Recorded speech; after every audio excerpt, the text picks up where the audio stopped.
তো guys welcome back to my another blog. তো তোমরা তো আগের ভিডিওটার মধ্যে দেখছিলা এই কুমড়া গাছটি কত ছোট আসলো, দাদা লাগাইছিল, এখন কিন্তু অনেকটা বড় হয়ে গেছে।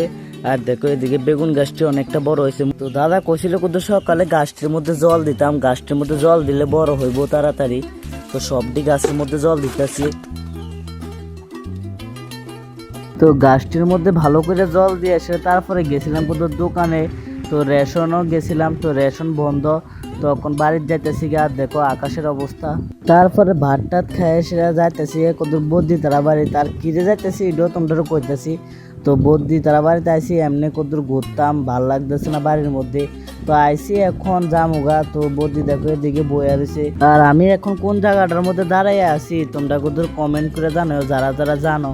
তো দেখো এই জায়গাটার থেকে কি সুন্দর একটা ভিউ দেখা যাইতেছে। তো বদ্যিতলা বাড়িতে গেছিলাম 10টার সময়। তো বদ্যিতলা বাড়ি কিন্তু আমরা বাড়ি থেকে অল্প দূর। তো আমি বাড়িতে আয়া পড়ছি 10:30টার সময়। তো দেখো আমরা গাছের মধ্যে অনেকটি আম ধরছে। তারপরে ঘুমের থেকে উঠে সেটা বিকেলে আয়া পড়ছি মাঠে। তো মাঠে এসে দেখতেছি কোদের খেলা। তো খেলা টেলা দেখে সে তারপরে আয়া পড়ছি বাড়িতে দেখি যে মায়ে দিয়ে ঘরটা লেপতাছে। আর কাকির লগে আবার রাত্রে গেছি কোদের রেশন, তো রেশন খুলছে। তো রেশন টেশন নিয়ে এসে আয়া পড়ছি বাড়ি। তো ঠিক আছে ভাই, তোমাদের সাথে দেখা হইতেছি নেক্সট একটা ভিডিও নিয়ে।